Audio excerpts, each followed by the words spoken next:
Street serial killer. The detectives believe he may have been involved in nearly 24 murders and attempted murders. It took an LAPD FBI task force a year and a half to track him down. And Chris Blanchard reports he left a decade of death and destruction in his wake. In this story, you'll see only on Fox. Natalie Preciado, here on a dark Santa Monica street, fears the truth. Don't tell me that! That her 19-year-old son, Jonathan, is dead, murdered, badly beaten and shot 17 times. I didn't want to believe it. Even sometimes I still don't want to believe it. It's like, it's a nightmare. 7 years later, the memories of that night are still burning in her brain and ripping at her heart. That broke my world. Because he didn't just destroy, he didn't just kill Jonathan, he killed my whole family. He was our hope. I mean, he was the hope of the family. He changed everybody. Natalie herself grew up with roots embedded in the gang world. She explains there's family doing time at maximum security here in Pelican Bay.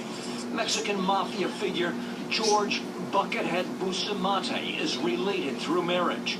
And her son Jonathan was a 17th Street gang member known as Boo Boo. He'd been sent to county juvenile camps 3 times. That's when she decided to give him a short course on the future of gang members. And I showed him a couple that are homeless now because they're dope fiends. And I said, this is what gang members end up to be. Either they end up dead, in prison, or on the street, homeless, and strung out.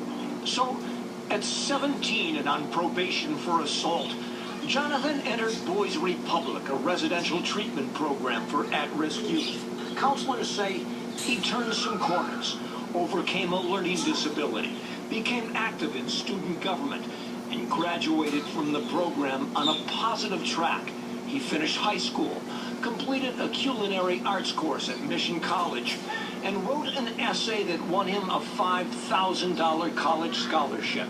His mom was filled with hope. He was going to be something, and he wanted to change. She says her son had plans to graduate from college and work with troubled youth.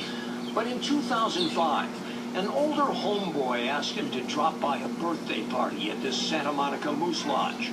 Witnesses say Jonathan was swarmed by a pack of rival 18th Street gangsters who then gunned him down along with his friend Hector Bonilla, who was shot 8 times. Witnesses say it was William Vasquez, an 18th Streeter known as Willie or Crook, who walked up and finished them off, putting 2 bullets each in the back of their heads.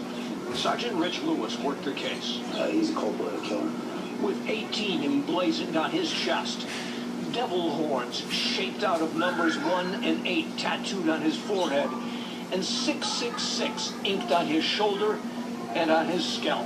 Natalie Preciado says Crook belongs in hell. And I wish this state would use capital punishment for people that are not remorseful for their crime. Yet with his hair grown out, looking like a college boy in court, jurors convicted him but failed to recommend the death penalty. We changed the identity. You look like Pee Wee Herman now. And on the day of his sentencing in March, Look at me like a man. Man up to it. an angry mother had a lingering question for him. I want to know, why did you kill my son? Vasquez didn't man up. Why? You didn't even know him. That from a gangster with tattoos of rival gang names crossed out next to the word killer, and letters BK for blood killer printed on his arms. You're not a person, you're a monster. You're a devil.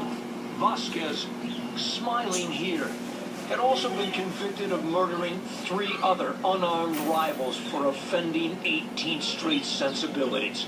In 2002, he shot Alex Harrow at a birthday party at Jefferson Park. In 2003, Kevin Walton cut down on a South Central street. And in 2005, Jesse Becerra shot 20 times at a party in the Wilshire area. Vasquez, who showed not a sign of remorse at his sentencing, was earlier described by a prosecutor as a hunter of human beings. Judge Larry Fidler had seen enough. You're not innocent, Mr. Vasquez. You're guilty. And proven guilty time and time again. This sentencing report obtained by Fox 11 News calls him a serial killer with no compassion for others, and still a suspect in at least 4 other murders. You all think you're tough, and you're nothing but cowards. You're cowards with guns, cowards with numbers, and you're gutless wonders. You're pathetic. The sooner we wipe the gangs out, the better for society, because you're worth nothing. 31-year-old Willie Vasquez wasn't smiling Life without the possibility of parole? when the judge sentenced him to a life behind bars. I lost my son. He loses his life in prison. His mother's gonna cry and grieve because she doesn't have her son. And I'm crying because I lost my son. So here, nobody won. We all lost. But the judge noted this serial killer caused unbelievable, immeasurable pain to the families of his victims. People such as Natalie Preciado, who can now only visit her son at the cemetery, see his face looking back from a gravestone. She says she prays that Vasquez's life in prison is full of pain and suffering, just like hers is every day. In Culver City, Chris Blatchford, Fox 11 News.